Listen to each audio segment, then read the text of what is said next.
नमस्कार, मैं प्रशांत शर्मा। आज दिल की बात में हमारे साथ गुरु जी हैं श्री देवेंद्र भट्ट जी। नमस्कार देवेंद्र जी। तो देवेंद्र जी के बारे में बहुत कुछ सुना है मैंने, तो आज बहुत दिनों बाद इनसे मुलाकात भी हुई मेरी। तो गुरु जी, वैसे तो आप बहुत सारी चीज़ें ज्योतिष के बारे में जानते हैं, बट मैंने एक बात सुनी आपसे कि 100 वर्षीय पंचांग के विषय में आपके पास है, जैसा कि आपने बताया है। आजकल बहुत सारे ज्योतिष सॉफ्टवेयर कुंडली से देख के बता देते हैं, बट आपका मानना है कि 100 वर्षीय कुंडली जो आप पंचांग आपके पास है, उससे अगर देख के बोला जाए तो उससे सटीक गणना होती है। अपने दर्शकों को बताएं। देखिए, ऐसा है कि इस समय मार्केट में ज्योतिष को लेकर के एक पैसा कमाने की होड़ सी मची हुई है। पहली बात तो मैं उससे इत्तेफाक नहीं रखता। दूसरी बात यह है कि सॉफ्टवेयर आया कहां से, सॉफ्टवेयर बनाया कितना गया, और इस समय मार्केट में कितने सॉफ्टवेयर चल रहे हैं। तो आपको बता दो जानकारी के लिए कि वैदिक ज्योतिष एक सॉफ्टवेयर है, एनसी लाहिरी साहब का सॉफ्टवेयर है, लियो स्टार के नाम से है, पराशर है ना। इन सारे सॉफ्टवेयरों में एक पैटर्न बना दिया गया ग्रहों के चाल के हिसाब से, और वो पैटर्न में पीछे तक का कैलकुलेशन ले जाया गया। 100 ईयर होगा, 150 होगा, अलग अलग सॉफ्टवेयर के अलग अलग लिमिट है पीछे तक जाने की।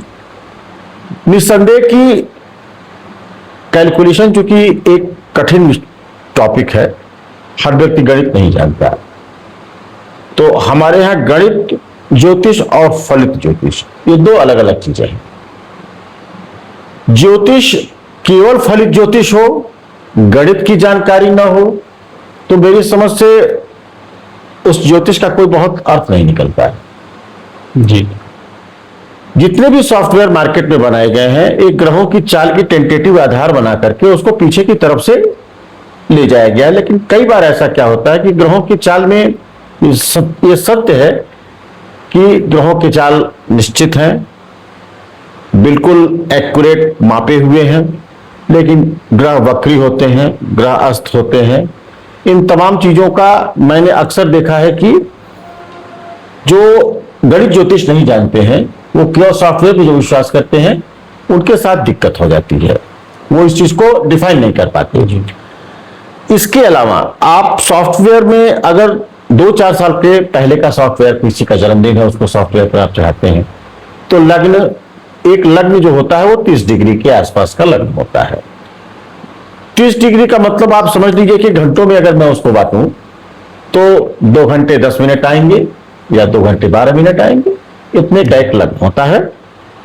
यानी कि 30 डिग्री के बाद फिर से लग्न चेंज हो जाता है, और चंद्रमा जो है वो सारी डिग्रियों में, सारे लग्नों में घूमने के बाद पूरा एक ड्यूरेशन कंप्लीट अपना करता है।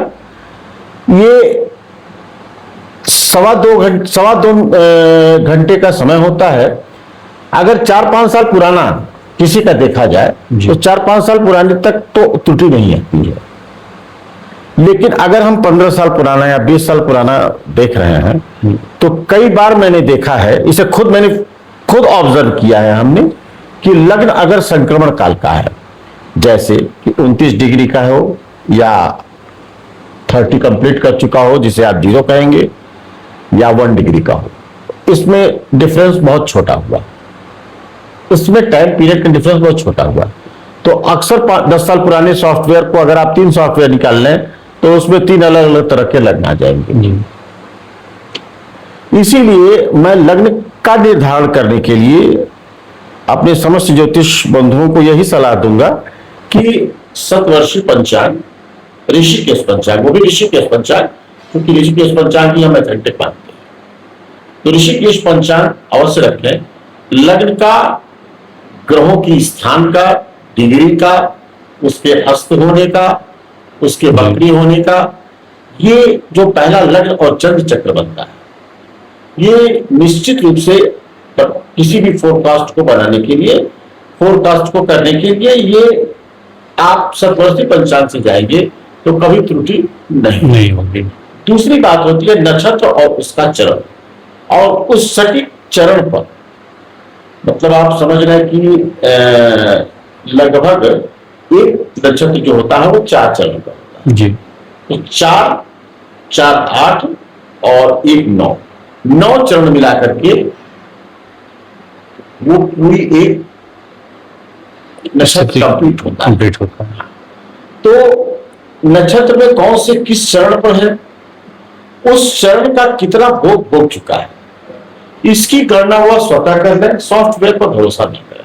अगर सॉफ्टवेयर पर भरोसा करते हैं तो कई बार जो भयाती और भभोग लिखा रहता है जी। इसमें 1 से 1.5 महीने तक का अंतर आ जाता है, जिससे बाद की गणनाओं में दिक्कत आएंगी। वो 10 साल या 15 साल के बाद की गणनाओं में वो ड्यूरेशन लंबा ड्यूरेशन हो जाता है। तो सटीक भविष्यवाणी भी मुश्किल है। नवांश तक ठीक है। हाँ, ये बात सही है कि ज्योतिष में गणित बहुत लंबा है और लगभग 16 चक्र बनते हैं। उन 16 चक्र को बनाना थोड़ा कठिन है, इसलिए उसको सॉफ्टवेयर में कन्वर्ट किया गया है। और सॉफ्टवेयर को इस्तेमाल करते समय ज्योतिषी हमेशा सतवर्ती पंचांग को ध्यान में रखें। जहां भी उसे कंफ्यूजन महसूस हो रहा है वो सतवर्ती पंचांग से उसको स्पष्ट किया जाना चाहिए, अन्यथा फोरकास्ट में अंतर आ सकता है, अंतर आएगा। ठीक। मैं किसी सॉफ्टवेयर को खारिज नहीं कर रहा हूं। सॉफ्टवेयर भी आजकल डिजिटल जमाना है, लोगों के पास कैलकुलेशन करने का समय नहीं है और एक कुंडली का अगर वाकई में ठीक से कैलकुलेशन किया जाए ढंग से तो 4 से 5 घंटे कम से कम लग जाए जी। सारे चक्रों को बनाने में। फिर दशा, महादशा, अंतरदशा, इच्छर दशा, योगिनी दशा, इतनी दशाएं हैं कि उसको जोड़ने घटाने में 3-4 घंटे लग सकते हैं। ठीक। वो समय निस्संदेह सॉफ्टवेयर से हमें मदद मिल जाती है उसके एग्जैक्ट कैलकुलेशन। लेकिन लग्न का निर्धारण, उस टाइप पर नक्षत्र और उसके चरण का निर्धारण जी, अयनांश का निर्धारण, ये हमेशा पंचांग से ही किया है। जी, ये हमारा विशेष अनुरोध है जी। और ज्योतिषियों से भी अनुरोध है, अपने ज्योतिष बंधुओं से भी अनुरोध है और एक संदेश भी है। जी, बहुत बढ़िया आपने बताया। जी। सॉफ्टवेयर पे पूरा निर्भर नहीं रहना चाहिए हम लोगों को। जी। ठीक है। गुरु जी ये बताइए कि ज्योतिष गणना के अनुसार आप मृत्यु व अकाल मृत्यु की सटीक गणना कैसे करते हैं? देखिए प्रशांत जी, कुछ चीजों या कुछ घटनाओं का अधिकार प्रकृति ने स्वयं में रखा है। मृत्यु की सटीक गणना करना कोई बहुत श्रेयस्कर कार्य नहीं है। किसी जातक को कष्ट है, उस कष्ट का निवारण हो सकता है तो उस कष्ट का निवारण किया जाए। वैसे हम लोग उसके कष्ट का निर्धारण, उसकी आयु की गणना 2-3 चीजों से करते हैं। जैसे कुछ लग्न ऐसे होते हैं जो मजबूत लग्न माने जाते हैं, स्थिर लग्न माने जाते हैं। जैसे वृष लग्न हो गया आपका वृश्चिक लग्न हो गया। तो अमूमन देखा जाता है कि अगर ये लग्न है और लग्नेश मतलब इसका मालिक भी अच्छी स्थिति में है और शुभ ग्रहों की दृष्टि से है, तो ऐसा व्यक्ति स्वस्थ स्थिति में 80, 85 या 90 तक भी जा सकता है। दूसरे कुछ चर राशियां होती हैं। चर लग्न जो राशियां हैं वह लग्न भी वही उसी नाम से है। तो कुछ चर लग्न होते हैं। चर लग्न में एक फ्लेक्सिबिलिटी बहुत ज्यादा होती है। अगर उनके भी जो लग्न के अधिपति वो अच्छे स्थान पर बैठे हैं तो भी जातक की उम्र अच्छी होती है, एक हैंडसम उम्र होती है उसकी। हाँ, अब डेथ पॉइंट की बात आप कर रहे हैं और रोग की बात कर रहे हैं। मेन तो अभी मैं अकाल मृत्यु की बात करूंगी। जब अगर तो बताते हैं कि अरे इसका तो अकाल मृत्यु है, वो कैसे डिसाइड करते हैं? हाँ देखिए, विद्याएं कई हैं लेकिन थोड़ा सा जैसे ज्योतिष में अपने अधिकारों को भी, अपने मर्यादा को भी ध्यान रखना चाहिए कि जो विषय ईश्वर की व्यवस्था का बनाया हुआ है उसमें डायरेक्ट किसी ज्योतिषी को हस्तक्षेप नहीं करना चाहिए।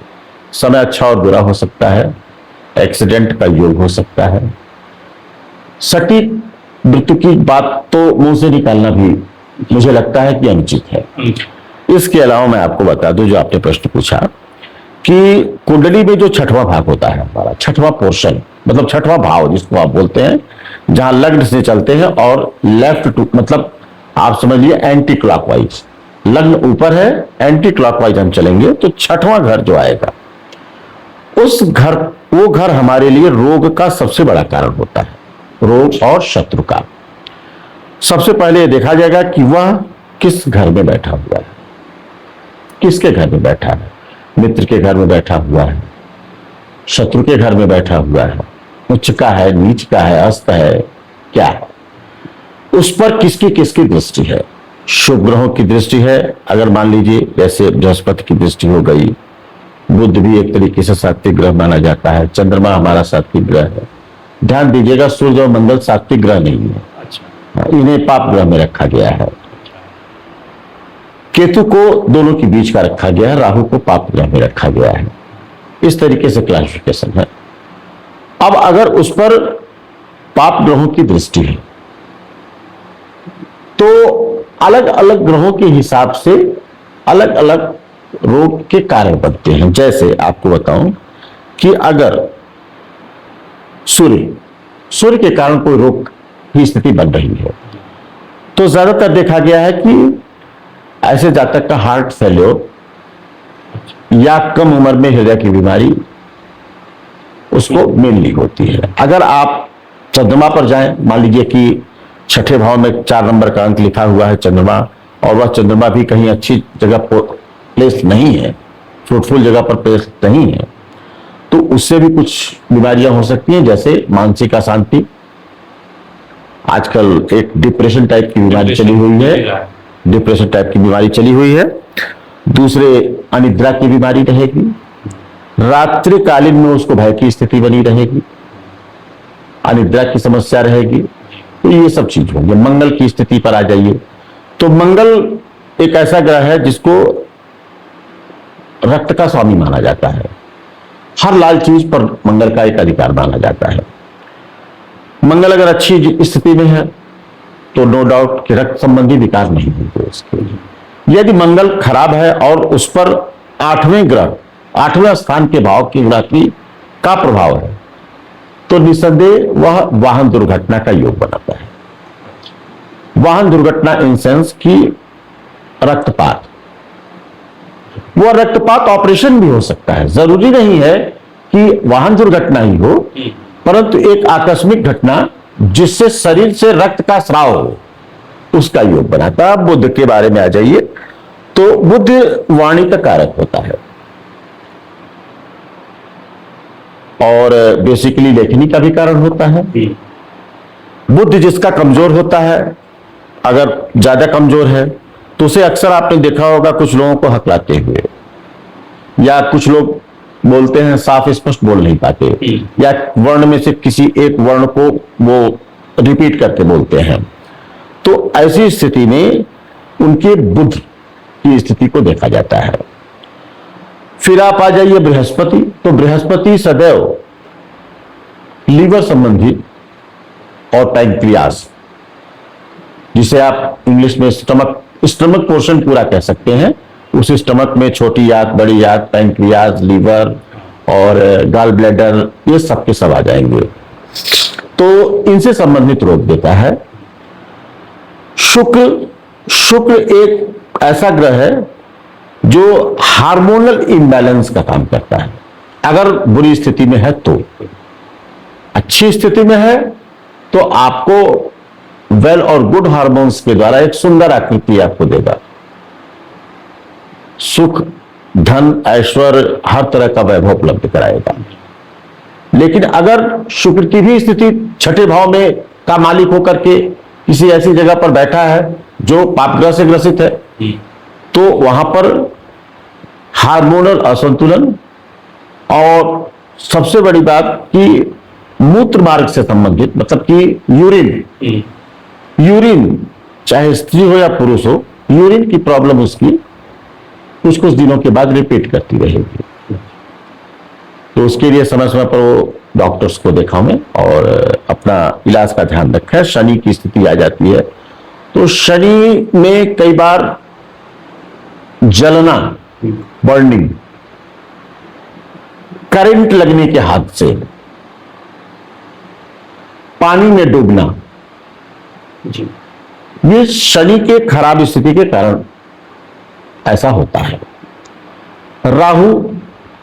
राहु के लिए और केतु के लिए बड़ी ही रोमांचक की स्थिति है कि ये अनप्रिडिक्टेबल प्लैनेट है, जिनका ब्रह्मांड में अस्तित्व खोज पाना मुश्किल है। एक छाया ग्रह है जो अपना प्रभाव रखते हैं पर किसी ने टेलीस्कोप से देखा नहीं है इसे।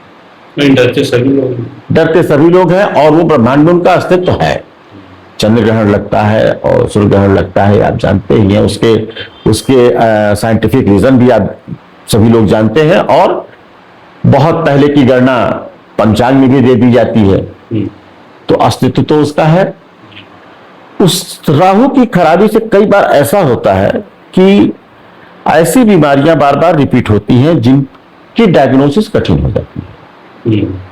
आपने देखा होगा कि कई बार कोई पेशेंट बार बार बीमारी की कंप्लेंट करता है, तमाम तरीके की डायग्नोसिस की जाती है, उसकी टेस्ट और रिपोर्ट देखे जाते हैं, पर सटीक बीमारी का इलाज नहीं हो पाता है, उसको डायग्नोस नहीं हो पाता है कि कौन सी बीमारी है, इसको हम कैसे सही करें। तो हाँ, ये है कि शुक्र से जैसे डायबिटीज भी ये गवर्न करता है, ठीक है। तो इसमें या तो उस दशा को बीत जाने दिया जाए या तो उस राहु की बुरी दशा को शांत किया जाए, उसको प्रसन्न किया जाए। केतु की स्थिति है तो केतु का पोर्शन जो होता है दो जगहों पर होता है। केतु स्नायु मतलब इंग्लिश में न्यूरो सिस्टम कहा जाता है उसे, कि सबसे प्रभाव पहला इसका न्यूरो सिस्टम पर होता है। न्यूरो सिस्टम के प्रभाव से क्या क्या बीमारियां हो सकती हैं इसका अंदाजा आप खुद लगा सकते हैं। दूसरे, शरीर में ये घुटने से नीचे के भाव का, सॉरी मुझसे बोलने में गलती हो गई, घुटने से लेकर के कमर तक के भाव का मालिक होता है। और जो घुटने की नीचे वाली बात हमने बताया, उसमें हड्डी से संबंधित जो विकार होता है, वो विकार जो है वो ज्यादातर केतु की खराबी से ही हड्डी टूटने की प्रॉब्लम की सबका सामना करना पड़ता है। तो इनके लिए छोटे मोटे ज्योतिष में उपाय होते हैं, कोई बहुत बड़े ऐसे खर्चीले उपाय नहीं है, और सावधानी बरतें। तो इन सभी चीजों से, और इन सब के बाद सबसे बड़ी बात अहम यह है कि इन ग्रहों को शांत तो किया ही जाए, पर हमेशा डॉक्टर की सलाह को भी छोड़ा ना जाए, उसे भी नेग्लेक्ट न किया जाए। जी, इलाज के लिए कोई ज्योतिषी अगर कहता है कि इलाज मत करिए केवल ये करिए, तो हम उसकी बात से सहमत नहीं है। इलाज एक अपनी विद्या है और ज्योतिष का प्रोडक्ट, हाँ, ज्योतिष का प्रेडिक्शन, ज्योतिष उन चीजों को बताती है जिसको लेबोरेटरी में टेस्ट करके डॉक्टर जानता है। मेरे सामने बहुत सारे ऐसे केसेस आए, और एक डॉक्टर साहब थे, मैं नाम नहीं उनका लेना चाहूंगा, उत्तर प्रदेश में ही हैं, पद्मश्री से सम्मानित हैं और गैस्ट्रो में बहुत बड़े डॉक्टर हैं। बहुत पहले उनको एक लीवर की प्रॉब्लम हुई, और उन जमाने में लीवर की प्रॉब्लम के लिए लोग ये मान के चलते थे कि लीवर सिरोसिस का मतलब कि इंडिया में तो उसका कोई इलाज नहीं है। मैंने उन दिनों में भी उनकी कुंडली देखी और मैं बहुत ही दावे के साथ कहा कि मैं दावे के साथ कह सकता हूं कि आपकी इस बीमारी से मृत्यु नहीं होगी। आज उस बात को लगभग 18 साल बीत गए, आज भी वो उत्तर प्रदेश के जाने माने गैस्ट्रो के डॉक्टर हैं। उनका लीवर ट्रांसप्लांट हुआ और वो पूरी तरीके से सक्सेस हुआ। ये उन दिनों की बात है जब लीवर ट्रांसप्लांटेशन इंडिया में बहुत मुश्किल से होता है। स्वस्थ है, बिल्कुल बिल्कुल स्वस्थ है, कोई परहेज नहीं, सामान्य जीवन जी रहे हैं, अपनी दैनिक दिनचर्या करते हैं, अपनी ड्यूटी करते हैं, और जिस संस्था में है उस संस्था की पूरी जिम्मेदारी लेकर के चलते हैं। तो ये ग्रहों के अनुसार होने वाले जो विकार हैं, गुरु जी आपके अनुसार ये है कि आप डेथ के बारे में भी आपको बता दूं, थोड़ा सा 2 मिनट समझ लूंगा आपका। डेथ के बारे में बता दूं कि डेथ का पॉइंट जो होता है वो 8वें घर से देखा जाता है। 8वां घर जो होता है वो लग्न के हिसाब से एक जातक का मृत्यु का घर माना जाता है। वहां पर कौन से ग्रह बैठे हुए हैं, जैसे शनि का बैठना, मंगल का बैठना, ये सब अच्छा नहीं माना जाता है। जो अकाल संबंधी बात आपने बताया है, जो उम्र के पहले घटनाएं होती हैं, अगर लग्न मजबूत नहीं है, लग्न किसी का बहुत मजबूत नहीं है, इसके साथ ही शनि और मंगल ये सब भी 8वें घर को प्रभावित कर रहे हैं, तो ऐसा जातक अपनी जिंदगी को पूरा नहीं कर पाता है। इसका कोई उपाय है जैसे? जी बिल्कुल उपाय है, समय रहते उसका उपाय किया जाए और उपाय निरंतर किया जाए। मैं ये नहीं कहूंगा कि लाख रुपए खर्च करके कोई आदमी उसका उपाय करे और एक बार उपाय करने के बाद शांत हो जाए। आप नियमित अपने जीवन की दिनचर्या में ही उन उपायों को करके स्वस्थ और लंबी आयु प्राप्त कर सकते हैं। हाँ, जब उसका समय आएगा तो थोड़ी पीड़ा तो अवश्य दिखाएगा। जब दशा महादशा में उसका समय आएगा तो थोड़ी पीड़ा दिखाएगा, परंतु अकाल मृत्यु नहीं होगी। ये इस विषय में मैंने आपको डेथ पॉइंट के संबंध में आपने पूछा मुझे, तो मैं डेथ के बारे में आपको बता दिया। इसका मतलब ये है, जो मैं अपने दर्शकों को बताना चाहूंगा, गुरु जी का ये भी कहना है कि समय समय पे ग्रह नक्षत्रों का प्रभाव हमारे स्वास्थ्य पर पड़ता है, हमारे अकाल मृत्यु पर भी पड़ता है। लेकिन जैसे हम डॉक्टर के पास दवा लेने जाते हैं, वैसे अगर हम अच्छे ज्योतिषी के पास जाते हैं और समय समय पे पूजा पाठ भी कराते हैं, दुआ और दवा दोनों एक साथ कराते हैं, तो लाभ अवश्य प्राप्त होगा, ऐसा गुरु जी का भी कहना है। जी। अच्छा, एक सबसे बहुत बड़ी चीज आजकल गुरु जी देखी जा रही है कि जो बड़े बच्चे की कुंडली होती है, उससे क्या, उसके अनुसार मतलब उसके कुंडली के अनुसार माता पिता के स्वास्थ्य व मृत्यु का कोई संबंध है बड़े बच्चे की कुंडली से? देखिए, सबसे बड़ी बात है कि स्वास्थ्य और मृत्यु का संबंध, सीधा संबंध की बात आपने किया है, तो मैं बता दूं कि व्यक्ति की अपनी कुंडली सबसे महत्वपूर्ण है, क्योंकि जीवन उसका है। दूसरे स्थान पर आता है, आपने प्रश्न पूछा कि बड़ी संतान का, तो बड़ी संतान के मामले में 10वां घर जो होता है, लग्न से 10वां घर, वो पिता के घर को देखता है, पिता के घर का मालिक होता है। अब उस घर का मालिक है और उस घर से कितनी दूरी पर बैठा हुआ है, किस डिस्टेंस पर बैठा हुआ है, वो जहां बैठा हुआ है उस पर किन किन ग्रहों की दृष्टि है, तो वो एक पिता के लिए अगर कॉम्बिनेशन उसके खराब है, शनि चंद्रमा की स्थिति अगर 10वें भाव में है, तो निसंदेह जातक के पिता को कष्ट होगा। ठीक है, कष्ट होगा। और एक बहुत समय आने पर, जैसे 70-75 साल की उम्र होने के बाद, कई बार हमने देखा है कि मार्केश की स्थिति जातक की कुंडली में नहीं बनती है, वो उसके बड़े बेटे की कुंडली में बनती है। और दुर्भाग्य ही कहूंगा इसे मैं, कि मैंने उसे देखा है कि वो सत्य हो गया। चौथा घर सुख घर होता है, वहां से माता की कुंडली होती है। बिल्कुल सेम पैटर्न जो पिता की कुंडली का है, वही माता की कुंडली के संदर्भ में भी लागू होता है। खास करके बड़े बच्चों के मामले में पिता के लिए 10वां स्थान, और छोटा बच्चा हो या छोटी लड़की हो, जो छोटा बच्चा हो, उसके लिए चौथा स्थान माता का, वो ज्यादा महत्व अपने माता पिता की कुंडली के लिए रखता है। एक और बात बताना चाहूंगा, आजकल के चलन में है और लोगों को समझाना चाहूंगा मैं। बहुत पहले एक रिवाज बना था कि जन्म होता था, घर में ही होता था प्रसव, ऑपरेशन वगैरह कम होते थे, तो एक नियम बनाया गया था कि षष्ठी के दिन ही उसको बाहर निकाला जाता था बच्चे को, और षष्ठी के पूर्व पिता उसको स्पर्श नहीं करता था, देखता नहीं था। आजकल हम देख रहे हैं कि जैसे ही बच्चे होते हैं उनका फोटो डाल दिया जाता है, सोशल मीडिया पर पिता खिलाने लगता है, जबकि जात कर्म एक जात कर्म होता है। और षष्ठी के दिन जब बच्चे का स्नान कराया जाता है उसके बाद पिता को उसमें उसके वो अपने हाथ में लेने का अधिकार है। इन सब छोटी छोटी चीजों की लोग अवहेलना करते हैं, जो बाद में जाकर के कष्ट का कारण बनता है।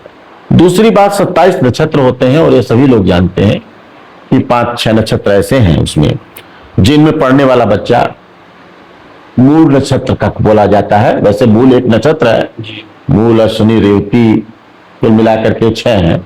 इनमें 6 में कहीं भी किसी भी स्टेज में बच्चा पैदा होता है तो अगले 27 दिन तक उसका स्नान रोक दिया जाता है। अच्छा। या अन्य चीजें रोक दी जाती हैं। 27वें दिन जब अमुक नक्षत्र आता है उसके बाद उसको पूजन किया जाता है। पिता को इसके पहले देखना, स्पर्श करना वर्जित है, लेकिन इस नियम का पालन भी लोग नहीं कर पा रहे हैं, लोग नहीं कर रहे हैं।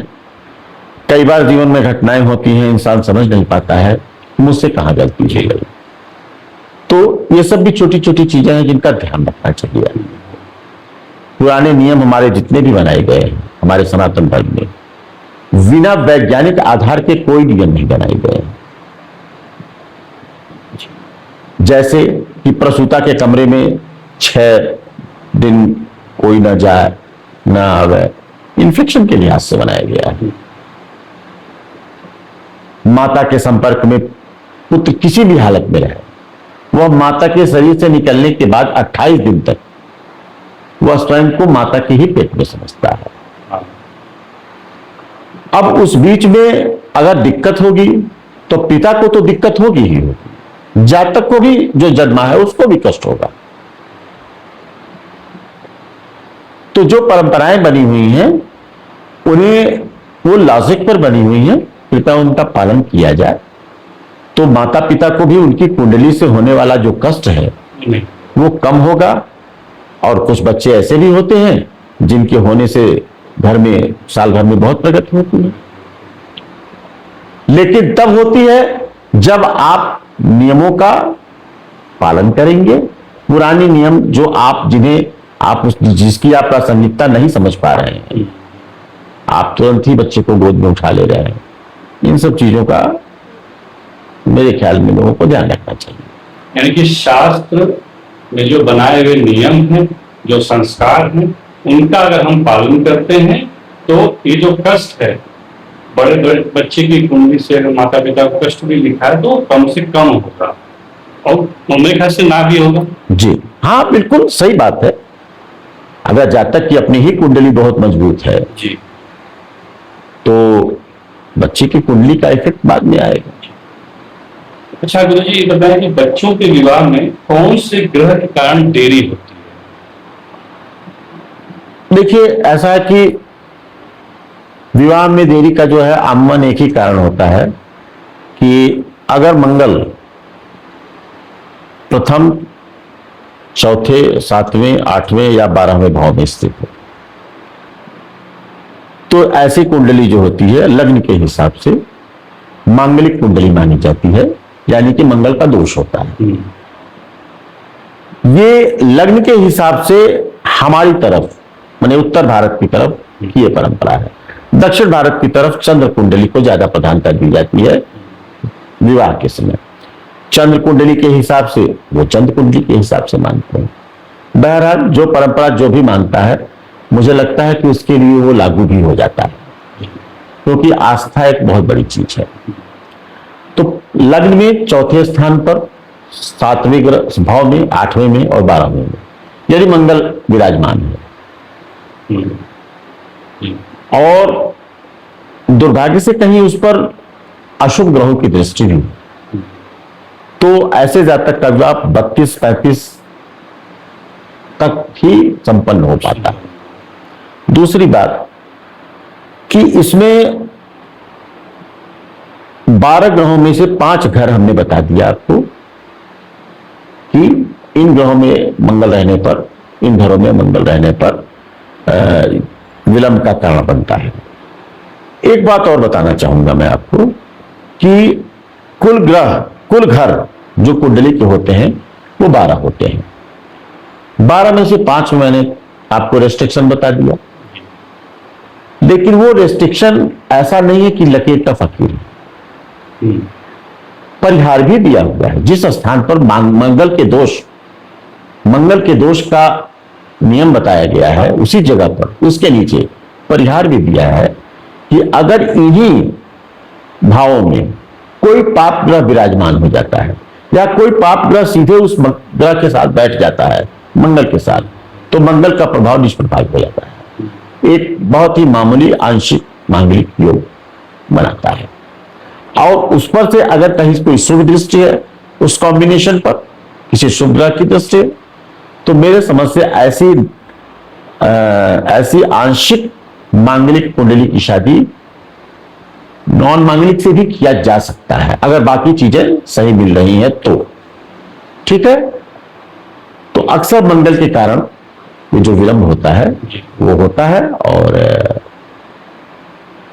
मंगल का दोष अगर है तो मंगल की पूजा भी हमारे यहाँ उज्जैन में एक हनुमान जी का मंदिर है, वहां पर भी एक प्रथा है कि चावल चढ़ाने की। तो वहां पर मंगल जी जी जी हाँ वही है, तो भी हुई जी। तो इसीलिए उस जगह पर जाकर के, ऐसे जाकर अगर जो निर्धारित अनुष्ठान है वहां के ब्राह्मणों से मिलकर करवाएं तो दोष कम हो जाता है और विवाह लंबा नहीं खींचता है और दाम्पत्य में प्रेम सद्भाव ये सब बना रहता है। तो एक और चीज अपने दोस्तों को बताना चाहेंगे, गुरुजी से मैं पूछूंगा कि पति पत्नी के एक दूसरे के जो कुंडली के अनुसार है, क्या एक दूसरे के स्वास्थ्य पर भी प्रभाव उनके पड़ता है? मान लीजिए कि पत्नी का कुंडली नहीं है, पति का है, तो उसके द्वारा भी क्या आप रिसर्च करके बता सकते हैं कि हाँ इस कारण आपको दिक्कत है, या पत्नी को दिक्कत है, या रोग है, या दुर्घटना भी हो सकता है, ऐसा कुछ? देखिए, पति के लिए भी और पत्नी के लिए भी, दोनों की ही कुंडली में सप्तम स्थान जो होता है वो उस दाम्पत्य के दूसरे जो सेकंड पर्सन है उसका घर होता है। उसके घर के हिसाब से ही हम निर्धारित करते हैं कि उसको पति या पत्नी को क्या कष्ट हो सकता है। यहां भी मैं कहना चाहूंगा कि कष्ट कितना होगा ये निर्धारित तो उसकी अपनी कुंडली से होगा जातक के, लेकिन पति पत्नी की कुंडली एक दूसरे को अवश्य प्रभावित करती है। कुछ कॉम्बिनेशन ऐसे होते हैं, जैसे स्त्री की कुंडली में ले लीजिए। स्त्री की कुंडली में चंद्रमा की स्थिति क्या है, ये एक बहुत बड़ा कारण होता है दाम्पत्य के चिर स्थायित्व का, मतलब लंबा दाम्पत्य चलता हो। हाँ। अगर छठवें चंद्रमा है तो बिना चंद्रमा की पूजा कराए हुए विवाह नहीं करना चाहिए। स्त्री की कुंडली में अगर है तो, अच्छा, क्योंकि उसको लंबा समय दाम्पत्य में अकेले बिताना पड़ता है। बाकी अन्य बहुत सारी चीजें हैं जो हम विवाह करते समय मिलाते हैं। गुड़ गन्या मिलती है, आपके भकोट मिलता है, नाड़ी मिलती है, तमाम चीजों को मिलाया जाता है। हर चीजों का अपना अपना रोल होता है। और आमतौर पर मैं सुनता हूं कि जैसे कुछ लोग आते हैं कहते हैं कि अरे पंडित जी हमारी कुंडली तो 32 गुण की मिली थी और हम लोग रोज झगड़े करते हैं। तो खैर मैं ये बताना चाहूंगा कि पति पत्नी के झगड़े तो चलते ही रहते हैं। वो दाम्पत्य की दो अलग पहिया है, कभी सट के तो चलेगा नहीं, अलग अलग ही चलने में उसकी भलाई है। आवाज करेगा जी, सट जाएगा तो अब आप सोच लीजिए क्या हो सकता है। लेकिन कुंडली मिलाने का जो असली मकसद होता है वह यह होता है कि कई बार पति को अगर स्वास्थ्य का लाभ नहीं लिखा है और पत्नी की कुंडली में पति के लिए स्वास्थ्य का लाभ है तो वह पति को मिलता है।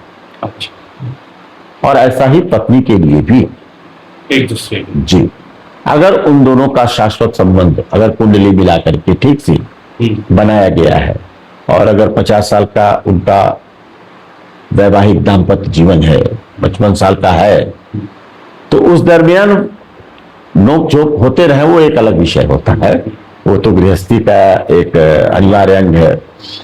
लेकिन हमारे यहाँ कुंडली मिलाकर के जो करने की प्रथा है उसका मतलब सिर्फ इतना ही है, ये दाम्पत्य चिर अस्थायी हो, इसमें प्रेम का भाव अंतिम रूप से बना रहे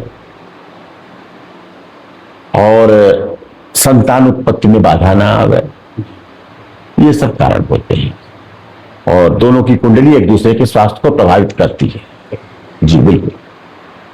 चलते चलते दर्शकों को जो गुरु जी बताए ज्योतिषी के अनुसार छोटे छोटे कुछ ऐसे उपाय बता दें अपने दर्शकों को कि जिससे अगर वो कर लें तो छोटी मोटी बाधाएं दूर रहेंगी। एक दो उपाय ज्यादा नहीं।